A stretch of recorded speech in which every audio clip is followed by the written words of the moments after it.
the UK is looking to classify the environmental activism group Extinction Rebellion as a criminal organization after protests blocked highways and ended up stopping the distribution of millions of newspapers across Britain.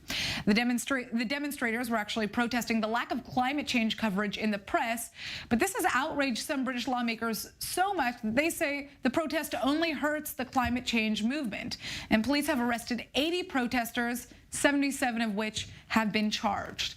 Well, for more, I'm joined with Naomi Choi-Smith to break this down. So, what happened at these protests? Break it down for us.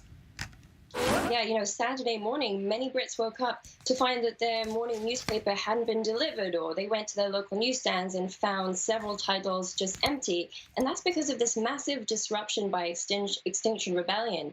They basically were able to form blockades using bamboo structures and using vehicles to block the roads outside 3 printing presses across the UK that publish titles from News Corp. So that includes The Sun, The Times. It also includes The Telegraph and a few other major UK newspapers. And this is all part of Extinction Rebellion's fortnight of climate protests that they're planning across England, trying to raise awareness. Yeah, so tell us a bit about Extinction Rebellion. I mean, they become quite a controversial group. They make their voices heard in very unconventional ways. What is their role in the UK? What are they trying to achieve?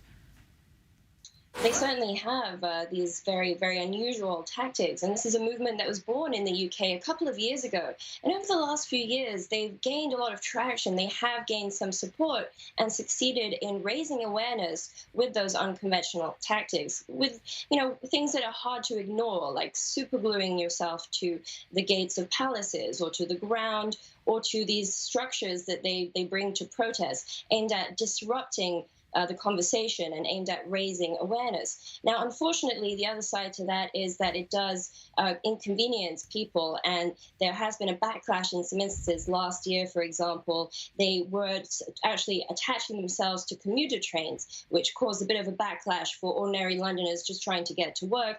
And this latest protest has caused some controversy too. It's been widely criticized across even opposition politicians. Yeah, they're basically getting a lot of people upset who are just trying to live their lives.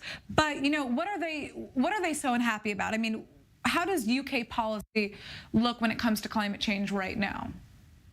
Well, the UK is committed and has pledged to net zero greenhouse emissions by 2050, but Extinction Rebellion says that doesn't go far enough. They actually want net zero by 2025, which is in just a few years. And they're also really pushing for a new bill in Parliament, which has just been tabled, which basically would toughen up those targets. It would add other emissions from the aviation industry and from the supply chain to those standards, making it much harder to reach them and creating a much bigger effect long term for climate change.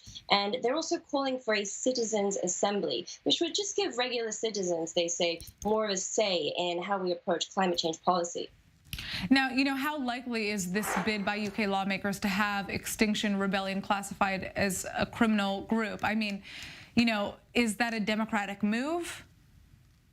It's hard to say, and these are just murmurs at the moment. These are just one of a few measures that ministers are said to be considering, also including maybe adding protections for other tenets of democracy like courts and the press and Parliament to protect those institutions rather than taking a harder line against Extinction Rebellion, which could be a difficult thing to get by civil liberty groups and others who have been already saying that the Met Police and other police in the UK, they're accusing them of taking a bit of a harsh stance against these protesters already. So there's definitely a conversation going on, and it's under a lot of scrutiny right now.